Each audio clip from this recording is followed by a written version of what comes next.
होंगे, मस्त होंगे, ज़बरदस्त होंगे। मैम मज़ा आया जयपुर सेमिनार में, समोसा पार्टी नहीं हुआ, बहुत ज़्यादा लोग हो गए थे और उस चक्कर में थोड़ा-सा मिसमैनेजमेंट कह लो या तो वहाँ से जल्दी निकलना पड़ा सभी टीचर्स को, तो वो हो नहीं पाएगी प्लानिंग। बहुत ज़्यादा प्यार आप लोगों का हो गया था, तो ज़्यादा प्यार जो है कई बार बर्दाश्त के बाहर हो जाता है ना? तो खैर कोई नहीं, बट अच्छा लगा। बहुत एक्सट्रीमली टायरिंग लास्ट 2 डेज़, पहले परसों गई और वो हेडेक वाला जो सीन है, शायद फ्राइडे मुझे लग रहा है मेरी क्लास भी नहीं हुई थी इस चक्कर में। बहुत गंदे वाला माइग्रेन है या जो भी है, अब तो ठीक हो रहा है धीरे-धीरे। तो दवाई-ववाई लेकर के ma'am your entry was fabulous. मतलब आप लोगों का प्यार है जब हाँ, ऑफ था। हाँ, इसीलिए ऑफ था कि हेडेक बहुत ज़्यादा था। मतलब सैटरडे मॉर्निंग भी मैं सोच रही थी कि जयपुर सेमिनार मैं कैंसल कर दूँ। हालाँकि सारी बुकिंग्स और सारी चीज़ें हो ही गई थी। बट समहाउ आई टूक माई ड्राइवर और हम 3-4 लोग, मैं, मेरा भाई और मेरे जो मैनेजर हैं, वो कंबल लेके कार में, मैं तो सोते हुए गई हूँ पूरे टाइम। रास्ते में मुझे थोड़ा ठीक लगा तो फिर मैंने ड्राइव किया, नहीं तो मुझे लग रहा था कि मुश्किल से बस सेमिनार में 2-4 शब्द बोल के आ जाऊँगी। फिर बीच-बीच में ठीक हो गई तबीयत और ऑन एंड ऑफ चलता रहा, काम चला लिया। फिर कल शाम को आके, कल दोपहर में जयपुर से निकली, शाम को फिर शादी में जाना था, एक बस चेंज करके जो है शादी में चली गई। फिर तो मतलब 2 दिनों से ठीक से सो भी नहीं पाई।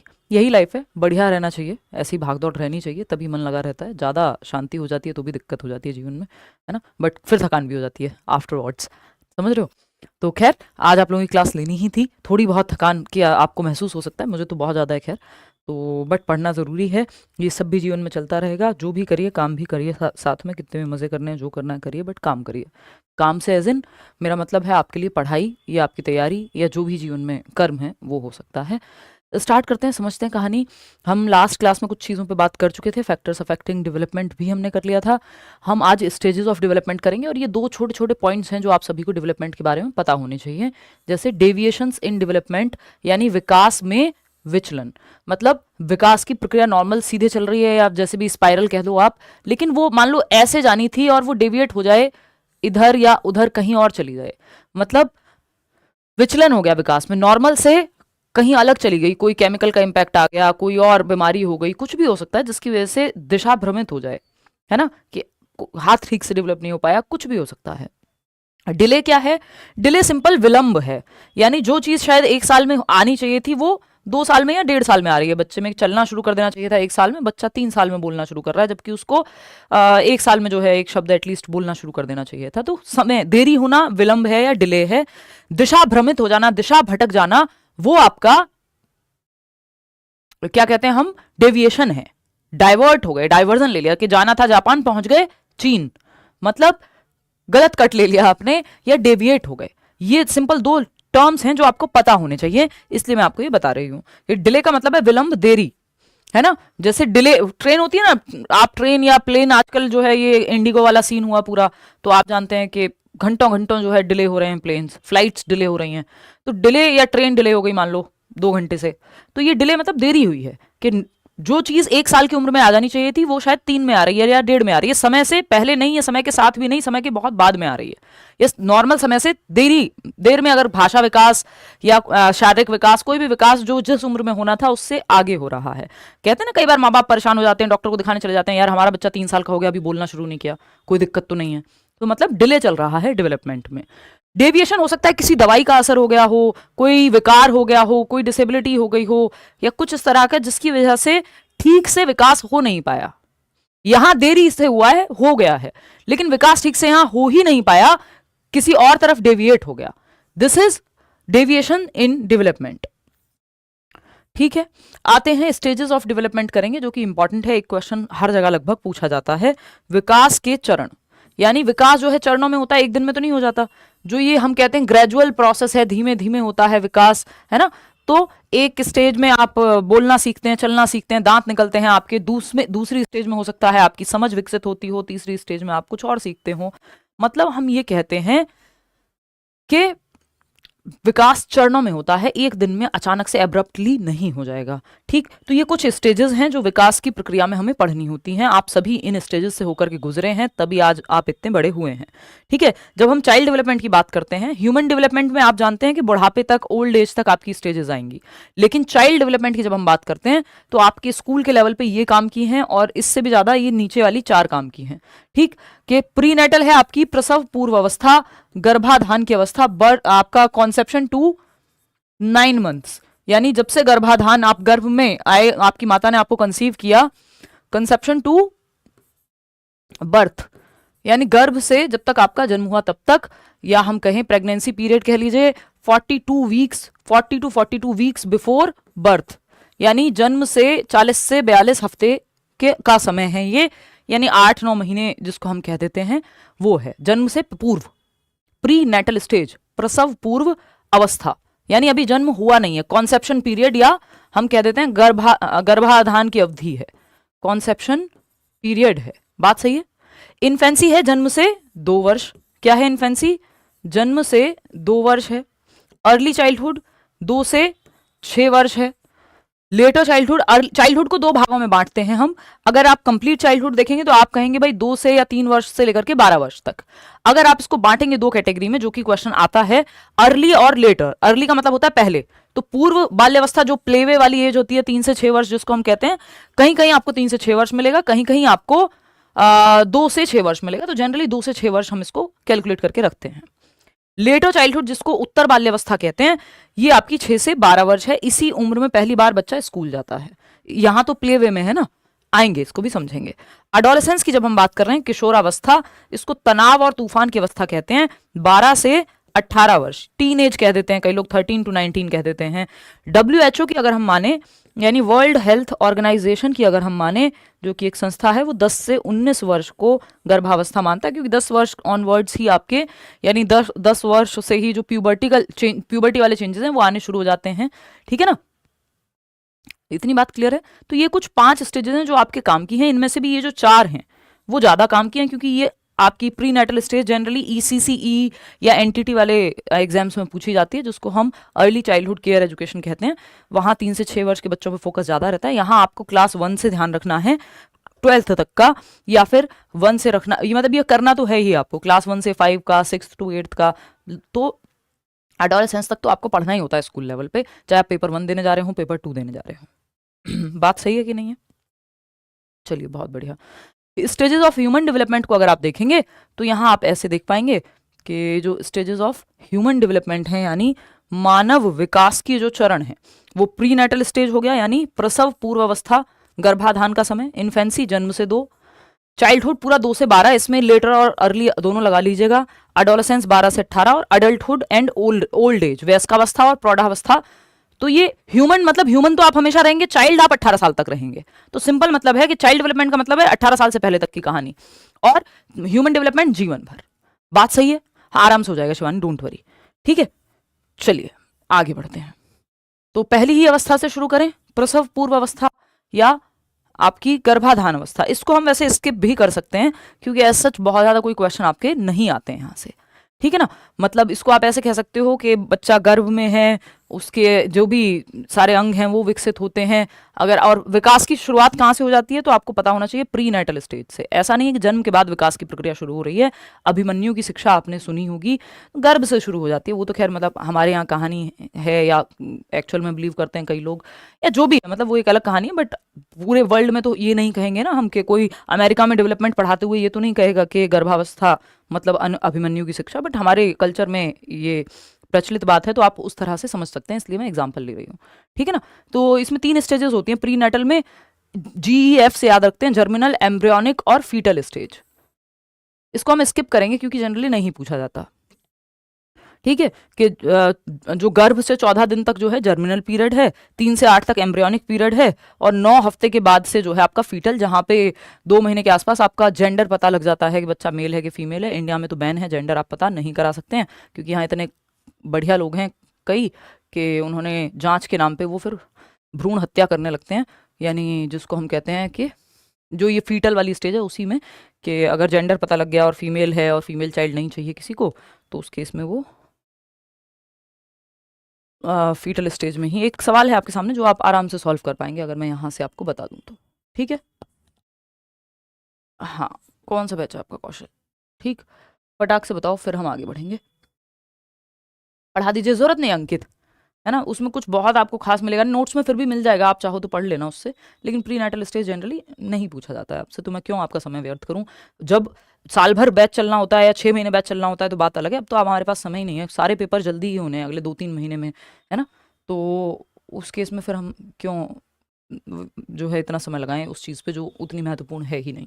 Development starts from pre childhood, post childhood, prenatal stage. तो ये आपको पता है, आप लोग सही जवाब भी दे रहे हैं कि प्री नेटल, ये तो जन्म से है ना। जब हम 0 to 2 कह रहे हैं इसका मतलब 0 हम कह रहे हैं ईयर के सेंस में, कि 2 साल का नहीं होगा जब तक बच्चा, तब तक जो है 0 है वो एज। प्री नेटल स्टेज या प्रसव पूर्व अवस्था, यानी कॉन्सेप्शन पीरियड भी आप इसको कह सकते हो, क्योंकि गर्भ से हो गई ना जो शुरुआत है आपकी। कॉन्सेप्शन पीरियड आप इसको कह सकते हो, बात सही है। कॉन्सेप्शन पीरियड, गर्भाधान की अवस्था। तो यहीं से विकास की प्रक्रिया शुरू हो जा रही है। आपके मेल सेल्स जिसको स्पर्म कहते हैं और फीमेल जर्म सेल्स जिनको हम ओवम या एग सेल्स कहते हैं, उनके मिलने से जाइगोट फॉर्म होता है, जिसको हम सिंगल सेल्ड ऑर्गेनिज्म कहते हैं, और फिर वहां से आप बढ़ते चले जाते हैं। ठीक है, तबीयत पहले से बेटर है Naval, not that great but ठीक है, थकान है, तबीयत सही है, ये सब तो चलता रहेगा, जीवन है। इन्फेंसी यानी ओवरवर्कड जब आप हो जाते हैं ना, और under slept, overworked under slept, तो यही होता है। नोट्स आपको नोट्स के सेक्शन में मिल जाएंगे भाई, यूट्यूब पे कल से करेंगे, यूट्यूब पे क्लास कल से करेंगे। इन्फेंसी यानी शैशवावस्था। क्या है इन्फेंसी? जन्म से 2 वर्ष, जन्म से 2 वर्ष, बर्थ टू 2 years या 0 to 2 years कह देते हैं। The child in this stage is called neonate, यानी नवजात कहते हैं हम। 28 दिन तक की जो उम्र है या 14 दिन तक के बच्चे को हम कह देते हैं नवजात शिशु। कई जगहों पे 28 दिन मानते हैं, यानी इस उम्र में नवजात भी है बच्चा। Radical, not so important, radical adjustment, यानी बहुत तेजी से तीव्र समायोजन की उम्र है, कि बच्चा अभी तो गर्भ में था, जन्म से पहले तो वो गर्भ में था, वहां माहौल अलग था, और यहाँ पे जो है वो बाहर की हवा, पानी, लाइट, लोगों की आवाजें, चेहरे, खाना, हर चीज के साथ वो एडजस्ट करता है। तो तीव्र समायोजन की अवस्था है। क्या है? तीव्र समायोजन की अवस्था है, बात सही है। एवरेज वेट एट 7-8 पाउंड, यानी 2.5 से 3.5 किलो तक हम ठीक नॉर्मल वेट मानते हैं, और हाइट जो होगी जन्म के समय वो 19 से 20 इंच होगी। Child spends 80% of their time sleeping, सोता रहता है बच्चा 80% समय। मेन एक्टिविटीज क्या है? सकिंग, स्वेलोइंग, ब्रीदिंग, भाई चूसना, सांस लेना, स्वेलो करना, निगलना चीजों को, ये सब एक्टिविटीज वो करता है। ये नॉट सो इम्पोर्टेंट आपके लिए, है ना। अब इन्फेंट की एक्टिविटीज को 2 भागों में हम बांटते हैं। एक है जनरल एक्टिविटीज जिनको हम सामान्य गतिविधियां कहते हैं, और दूसरी है आपकी सामान्य गतिविधियां, गतिविधियां, और दूसरी हैं आपकी स्पेसिफिक यानी विशिष्ट गतिविधियां या क्रियाएं, विशिष्ट क्रियाएं, विशिष्ट क्रियाएं।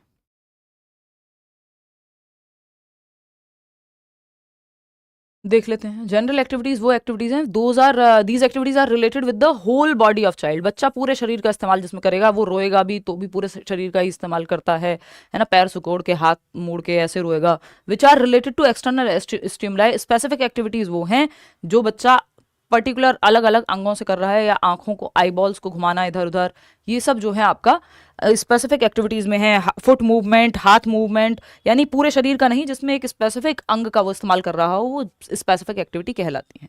ठीक है, ये नॉट सो इम्पॉर्टेंट आपके लिए, इसको आप बिल्कुल इग्नोर करके चल सकते हैं। आते हैं फिजिकल डेवलपमेंट इन इन्फेंसी, यानी जन्म से 2 वर्ष में क्या क्या होता है। मसल एंड नर्वस सिस्टम जो है वो मेच्योर हो जाता है। Child tries to grasp and reach for object, sitting, crawling, ये सब शुरू हो जाता है 1 साल के अंदर अंदर। 2-3 महीने में आप देखते हैं वो गर्दन संभालना सीख जाता है, फिर 6 महीने के आसपास बैठना सीख जाएगा, फिर घिसट के चलना, और फिर कई बच्चे, ज़्यादातर बच्चे 1 साल के अंदर अंदर चलना शुरू कर देते हैं, या 9 महीने में कई बच्चे चलने लगते हैं, कई बच्चे 1-1.5 साल में चलेंगे। ठीक है, तो ये सारी एक्टिविटीज़ हैं जो इन्फेंसी के अंदर आती हैं। और अगर हम बात करते हैं यहाँ, तो सेंसरी एबिलिटीज़ इन इन्फेंसी, ये आपके सेंसेस का, विजन का, ये सब नॉट सो इम्पॉर्टेंट आपके लिए, आप ये इग्नोर कर सकते हो, अभी आपके लिए जो है नॉट सो इम्पॉर्टेंट। इसमें मैं बता देती हूँ आपको जो जो ज़रूरी चीज़ें हैं जो आपको पता होनी चाहिए इस स्टेज में, उतनी कहानी आपको नहीं याद रखने की ज़रूरत है। इन्फेंसी या पहली अवस्था जो हम पढ़ रहे हैं यहाँ, शैशवावस्था कह लीजिए, इन्फेंसी स्टेज, इन्फेंसी स्टेज, जन्म से 2 वर्ष, जन्म से 2 वर्ष। ठीक है, जन्म से 2 वर्ष, इसमें क्या होगा? इसमें आपका सिंपल है, इसमें आपका सिंपल है कि आप, बच्चा जो है वो वॉक करना, बोलना, है ना, वॉकिंग, पहला शब्द या वोकेबलरी 3 शब्द एक साल में वो इस्तेमाल करने लगता है। ठीक है, सेंसेस का प्रयोग करके वो दुनिया की समझ बनाने लगता है, चलना फिरना, बेसिक बोलना जो है, स्पीकिंग यहाँ से शुरू हो जाता है। ठीक,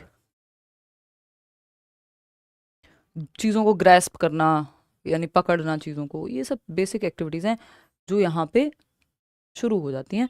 तो इन्फेंसी में ऐसा कुछ बहुत खास नहीं है जो आपको जानने की अलग से आवश्यकता हो। प्याजे की स्टेज जब हम करेंगे तो वहाँ आपको ये बेहतर तरीके से कवर हो जाएगा कि इन्फेंसी में और क्या क्या होता है। ठीक, तो बैठना सीख जाएगा, बोलना सीख जाएगा, ये सब चीज़ें आ जाती हैं। अर्ली चाइल्डहुड यानी पूर्व बाल्यावस्था, ये इंपॉर्टेंट है, यहाँ से सवाल बहुत पूछे जाते हैं। 2 से 6 वर्ष का काल है ये, इसको आप प्ले एज भी कह सकते हो, known as preschool period, यानी स्कूल से जस्ट पहले की अवस्था है ना। इन्फेंसी में शारीरिक वृद्धि बहुत तेजी से हो रही होती है। जन्म से 2 वर्ष में आप देख रहे हैं बच्चा इतना सा होता है और 2 साल में पूरा चलना फिरना शुरू कर देता है। तो शारीरिक वृद्धि बहुत तेज है इन्फेंसी में। अगर एक बात आप लिखना चाहें तो फास्टेस्ट कह सकते हो आप जन्म के बाद, है ना, फास्टेस्ट या फास्ट ग्रोथ। ग्रोथ आप समझते हैं सभी, जो स्पीड ऑफ ग्रोथ है वो फास्ट है, ऐसे लिख देते हैं इसको, speed of growth. Speed of growth समझते हैं आप, हाइट, वेट, शेप, साइज का बढ़ना। तो शारीरिक वृद्धि बहुत तेजी से हो रही होती है। ग्रोथ से मतलब यहाँ फिजिकल डेवलपमेंट से है फास्ट, है ना, ये क्वेश्चन पूछ लिया जाता है फास्ट। ठीक, अभी अर्ली चाइल्डहुड पे चलते हैं और समझते हैं कहानी। अर्ली चाइल्डहुड या पूर्व बाल्यावस्था की जब हम बात करते हैं तो known as preschool period, यानी इसको पूर्व स्कूल या विद्यालय अवस्था कहते हैं, यानी प्ले वे एज कह सकते हो आप। बच्चा प्ले वे में जाने लगता है। भाई 2 साल के 3 साल के बच्चे को आप स्कूल तो नहीं भेजेंगे, पहली कक्षा में एडमिशन तो नहीं कराएंगे उसका, लेकिन प्ले वे में जरूर करा देंगे, यानी play way age, play way age. ठीक है, known as pre gang age, यानी गैंग एज इसके बाद आती है 6 से 12 वर्ष। ठीक है, रिफ्लेक्सेस पे काम रहता है, यानी जो ऑटोमेटेड एक्शंस हैं उन पे काम रहता है। Known as pre gang age, gang से पहले की अवस्था है। अभी वो टोली में नहीं खेलता है। टोली का मतलब है आपका बहुत फास्ट होता है, ब्रेन डेवलपमेंट भी, और आपका क्या कहते हैं क्या कहते हैं फिजिकल डेवलपमेंट भी। ठीक है ना, इन्फेंसी से ज़्यादा होगा अर्ली चाइल्डहुड में, अगर आप ब्रेन डेवलपमेंट की बात कर रहे हैं। उस पर अभी हम कंपैरिजन पे चर्चा करेंगे, आगे आगे मत भागो, धीरे धीरे समझो, चैप्टर वाइज, टॉपिक वाइज, तब बात बनेगी। ठीक है, known as pre gang age, gang बनाने से पहले की अवस्था, यानी अभी वो अकेले अकेले खेलता है ना। कहीं कोई बच्चा मिल गया, मूवी थिएटर गए माँ बाप, ट्रैवल करने गए माँ बाप, होटल में खाने गए, कहीं रेस्टोरेंट में खाने गए, मंदिर गए, चर्च गए, 2 बच्चे मिले सेम उम्र के या किसी रिश्तेदार से मिलने गए, डॉक्टर के पास लेके गए, 2 मिनट में खेले, दोस्ती हुई, 2 मिनट में भूल भी गए। टेम्परेरी फ्रेंडशिप्स की उम्र है ना। प्री गैंग एज है, टॉय एज, खिलौनों से खेलने की अवस्था हम कहते हैं इसको। 3 से 6 वर्ष, रीड से लेके कई जगह पे पूछा जा चुका है। कई लोग टॉय एज को इन्फेंसी मानते हैं। तो इन्फेंसी की स्टेजेस भी अलग अलग लोगों ने अलग अलग दी हैं।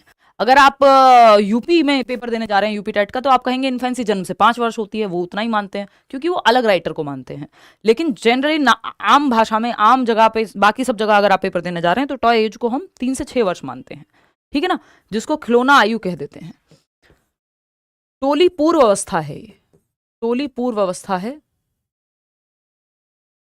टोली पूर्व अवस्था या टॉय एज, खिलौना अवस्था, खिलौना अवस्था।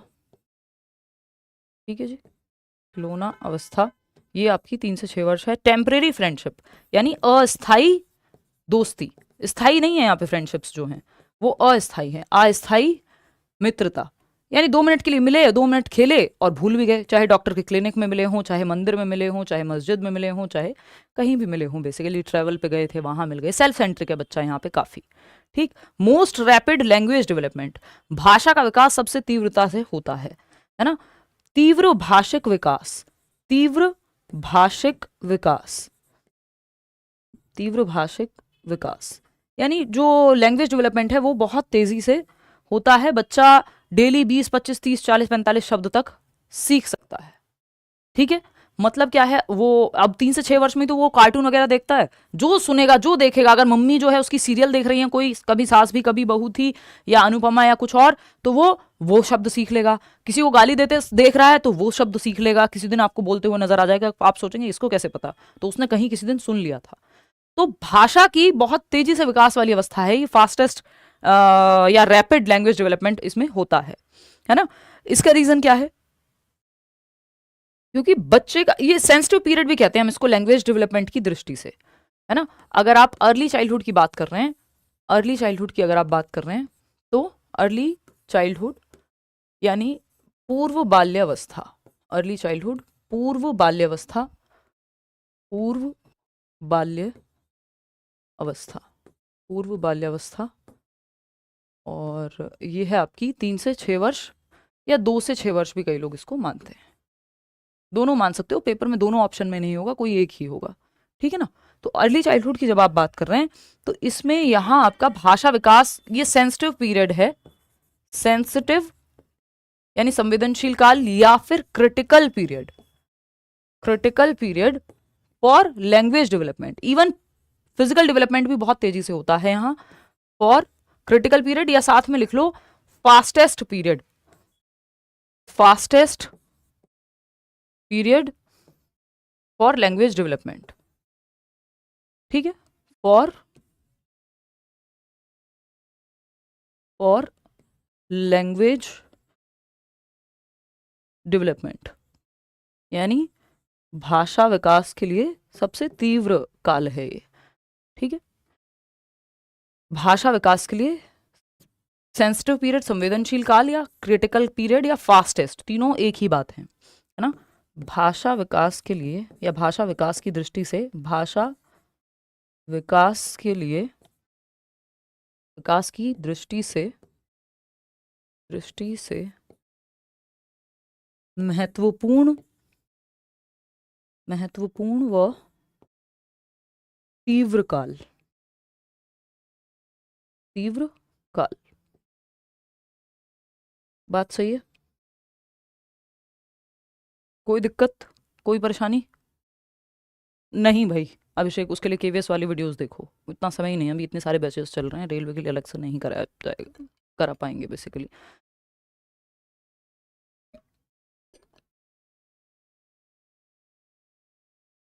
बात सही है? हाँ, इन्फेंसी में भी बहुत तेज होता है जो फिजिकल डेवलपमेंट है, और यहाँ पे भी बहुत तेज होता है। बच्चे की हाइट और वेट तो रात और दिन बढ़ रहा है ना, ठीक है नेहा। तो सेंसिटिव पीरियड है। क्रिटिकल पीरियड किसको कहते हैं हम? वो समय जब अगर माहौल दे दें, हम सही एनवायरमेंट दे दें किसी चीज के लिए, तो बहुत तेजी से भाषा का विकास हो जाएगा। और अगर एनवायरमेंट नहीं मिला, बच्चे को बोलने का कहीं मौका ही नहीं मिला, उसको लैंग्वेज को सुनने का मौका नहीं मिला, तो नहीं सीख पाएगा वो। तो इस उम्र में बहुत तेजी से भाषा सीख लेगा अगर सही माहौल मिल जाए। बहुत अच्छा शारीरिक विकास हो जाएगा यदि सही खाना पीना, एक्टिविटी, खेलने कूदने का मौका मिल जाए। तो सेंसिटिव यानी संवेदनशील है। अगर सही माहौल मिला तो बहुत तेजी से विकास होगा, नहीं मिला तो उल्टा हो जाएगा, डेविएशन हो जाएगा, फिर डिले हो जाएगा, ठीक है ना। तो सेंसिटिव या क्रिटिकल पीरियड है, फास्टेस्ट पीरियड है for language development, rapid language development, यानी बहुत तेजी से भाषा का विकास होता है। पंकज उस पर किसी और दिन बात करेंगे, वही पढ़ना है आपको जो पढ़ रहे हैं हम ऑलरेडी। बात सही है? कोई दिक्कत तो नहीं? तो ये भाषा विकास की दृष्टि से क्रिटिकल पीरियड है। बहुत क्यूरियस होता है, सवाल बहुत पूछता है इस उम्र का बच्चा, है ना। तो टेम्परेरी फ्रेंडशिप्स की अवस्था है, रैपिड लैंग्वेज डेवलपमेंट है। Important period from socio emotional perspective. अब वो पहली जो बार है, आप देख रहे हैं प्ले वे में खेलने जा रहा है, थोड़ी देर रोएगा भी, है ना, उसको मम्मी से भी लगाव है। तो समाज और इमोशंस की दृष्टि से भाई पहली बार उसको पता लगता है, अच्छा ये पड़ोसी हैं, ये डॉक्टर हैं, अच्छा इनको नमस्ते करना है। भाई 2 साल तक तो उसको ज़्यादा कुछ है नहीं ना। तो ये जो है आपकी सोशियो इमोशनल यानी समाज और इमोशंस की दृष्टि से भी देखा जाए तो महत्वपूर्ण अवस्था है। सेल्फ सेंटर्ड है यहाँ पे काफ़ी हद तक, मतलब स्व केंद्रित जिसको हम बोल देते हैं, यानी बच्चा खुद को ही सेंटर में रखता है। सेल्फ सेंटर्ड बोले तो स्व केंद्रित है, खुद को ही सेंटर में रखता है, स्व केंद्रित। दुनिया के सेंटर में वो खुद है, स्व केंद्रित है बच्चा जो है ना, सेल्फ सेंटर्ड है। एज ऑफ मतलब उसको लगेगा कि मेरा फेवरेट कार्टून जो है वो डोरेमोन है, तो आपका भी फेवरेट कार्टून जो है वो डोरेमोन होना चाहिए, है ना। क्योंकि फेवरेट कार्टून तो जो मेरा है वो सभी का होना चाहिए। मुझे अगर डेयरी मिल्क पसंद है तो मेरी दीदी को भी होनी चाहिए, मेरी मम्मी को भी होनी चाहिए, है ना, या मेरे दोस्तों को भी होनी चाहिए। अगर मुझे डोरेमोन कार्टून में पसंद है और आपने कह दिया डोरेमोन तो अच्छा नहीं है, तो मैं रोने लग जाऊंगा कि ऐसे कैसे अच्छा नहीं है, मेरे फेवरेट कार्टून के बारे में ऐसे कैसे कह दिया आपने। क्यों? क्योंकि उसको लगता है जो मुझे पसंद है वही सबको पसंद होना चाहिए, जो मेरा फेवरेट है वो सबका फेवरेट होना चाहिए, क्योंकि वो सेल्फ सेंटर्ड है, खुद को सेंटर में लगता है। कूइंग बैबलिंग ये लैंग्वेज डेवलपमेंट की स्टेजेस हैं नामुल, जब लैंग्वेज डेवलपमेंट पढ़ेंगे तब बात करेंगे उस पर, वो इन्फेंसी में आता है, ठीक है ना। तो कंफ्यूज्ड से मत रहो, जो जो जैसे जैसे कराया जा रहा है उसी सीक्वेंस में करते जाओ, ठीक। तो अगर हम बात करते हैं सेल्फ सेंटर्ड है बच्चा, स्वयं केंद्रित है, खुद को वो सेंटर में रखता है। पता नहीं हरदीप, अभी कुछ नहीं पता। तो सेल्फ सेंटर्ड की अगर हम बात करते हैं, स्वयं केंद्रित, बच्चा सेंटर में रखता है खुद को, जिसको हम ईगो सेंट्रिक भी कह देते हैं। जब आप पियाजे की थियोरी पढ़ेंगे तब ये शब्द फिर से आएगा, ईगो सेंट्रिक, यानी जो मुझे पसंद है वो सबको पसंद, दुनिया को अपनी नजर से ही देखता है, ठीक है। एज ऑफ इरेशनल थिंकिंग, अतार्किक चिंतन की अवस्था है, अतार्किक अतार्किक चिंतन की अवस्था है, अतार्किक चिंतन की अवस्था, यानी तर्क नहीं है, अभी लॉजिक की कमी है बच्चे की थिंकिंग प्रोसेस में। मतलब उसको लगता है चंदा मामा है, और अगर मैं ट्रेन से जा रहा हूं तो पेड़ मेरे साथ चल रहे हैं, जहां जहां मैं जाता हूं मून भी मेरे साथ या सूरज भी मेरे साथ सब जगह पहुंच जाता है, मेरे घर पे बारिश हो रही है तो सारी दुनिया में बारिश हो रही होगी। ये वो उसका सेल्फ सेंटर्ड होना है, क्या इरेशनल थिंकिंग है, क्योंकि अभी लॉजिक की कमी है, प्रॉपर लॉजिक नहीं आया है ना। बिलीव्स इन इमेनेंट जस्टिस, सर्वव्यापी न्याय में उसका विश्वास है, सर्वव्यापी न्याय कि एक ईश्वर है जो ऊपर बैठा हुआ है, वो ही बारिश करता है, और अगर आप कुछ गलत काम करोगे आपको पाप मिलेगा। सर्वव्यापी न्याय की अवस्था है, सर्वव्यापी न्याय की अवस्था, ठीक है, सर्वव्यापी न्याय की अवस्था।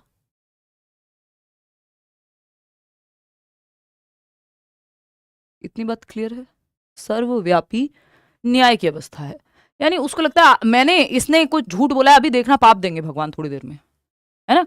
कि किसी बच्चे ने पेंसिल चुराई है, उसके साथ कुछ गलत हो जाएगा 2 मिनट बाद ही। मतलब एक इमानेंट जस्टिस जैसी सिचुएशन है कि उसको लगता है कि कोई ऊपर बैठा हुआ है, या कोई इस न्याय जो है वो तुरंत हो जाएगा, एकदम जस्टिस सर्व होगा किसी एक तरह से।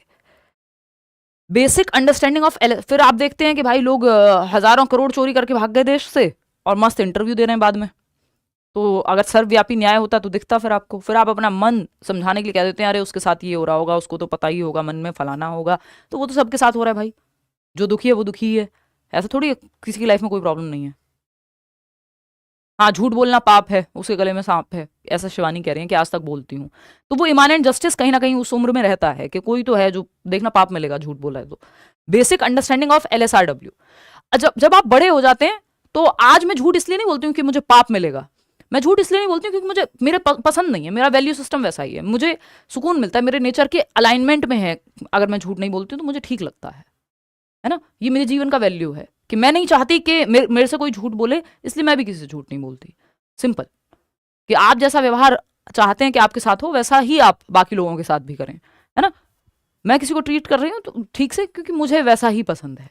अब उसमें दुनिया तेल लेने जाए वाली बात है, हाँ बिल्कुल हुमा अंसारी, तो वैसा है। बेसिक अंडरस्टैंडिंग ऑफ LSRW, लिखना पहली बार बच्चा यहीं सीखेगा, पढ़ना पहली बार A for Apple B for ball, वो उससे पहले भी हो सकता है, कुछ बच्चों को 2 साल तक भी सिखा दें, लेकिन जो नॉर्मल अवस्था है वो लिखना पढ़ना। Basic listening speaking reading writing, पढ़ना लिखना ये सब जो है प्रॉपर बोल की एक बेसिक समझ हो जाती है कि अपनी बात को कहना भी आ जाएगा उसको, अपनी दूसरों की बात को सुन के जवाब भी दे पाएगा ठीक से, है ना। तो ये बेसिक स्किल्स जो हैं, सुबो पाली बोलते हैं इसको, सुनना, बोलना, पढ़ना और लिखना, इसकी बेसिक समझ, इन स्किल्स की बेसिक समझ जो है बच्चे में, बेसिक अंडरस्टैंडिंग आ जाती है 2 से 6 वर्ष में या 3 से 6 वर्ष में। बात सही है। क्यूरियोसिटी या क्वेश्चनिंग, जिज्ञासा जिसको हम कहते हैं, और सवाल का बहुत ज्यादा पूछना। जिज्ञासा मतलब इतने सवाल हैं उसके पास, वो हर चीज को जानना चाहता है, जो भी दिखता है उसको खोल के देखना चाहता है। इस चक्कर में बेचारे कई बार खिलौने खराब हो जाते हैं, है ना। और प्रश्न पूछना, हर बात पे उसके पास एक प्रश्न है, और ये हम धीरे धीरे जैसे जैसे बड़े होते हैं ये प्रश्न पूछना छोड़ देते हैं, फिर हम फंस जाते हैं, है ना। हर चीज पे एक सवाल है, क्वेश्चन मार्क है, जानना है उसको, जिज्ञासा है कि ये क्यों होता है, ये कैसे होता है। आप पापा जॉब से आए हो, कुछ और काम में बिजी हो, वो हर टाइम सवाल पूछता है, पापा ये बताओ, मम्मी ये बताओ, तो वो क्यूरियोसिटी है उसके अंदर, जिज्ञासा है। फिर हम धीरे धीरे वो मार देते हैं। जिज्ञासा को मारना नहीं चाहिए, कि जिज्ञासा है जो मिल जाएगा कुछ भी एक्टिविटी करता रहेगा, दीवारों पे कोई ड्राइंग बना देगा, कुछ और कर देगा, है ना। इस बात पे बेचारी की पिटाई हो रही है, अरे बच्चा है उसके अंदर तो जिज्ञासा है, क्यूरियोसिटी है ना, उसके अंदर तो प्रश्न पूछने की उसका तो नेचर है। उस टाइम पे वो ये नहीं करेगा तो क्या करेगा, वो जानना चाह रहा है, दुनिया की समझ बना रहा है ये सब करके, क्वेश्चन पूछ के क्यूरियस रह के जान रहा है चीज़ों को। क्यूरियोसिटी से ही तो ये सब चीज़ें आज विकसित हुई हैं। ये आप पेन देख रहे हैं मेरे हाथ में, कोई तो क्यूरियस हुआ होगा ना कि बिना चौक से हाथ खराब हुए या सांस में आपके वो चौक की डस्ट जाए, लिखा जा सकता है। ये अगर क्यूरियोसिटी नहीं होती या क्वेश्चन किसी ने नहीं पूछा होता तो कभी कुछ विकसित ही ना होता, कोई इन्वेंशन ना होती, है ना। थॉमस एल्वा एडिसन को भी कभी विचार ही ना आता अगर कुछ नई करने की जिज्ञासा नहीं होती तो। बल्ब भी नहीं बनता कभी।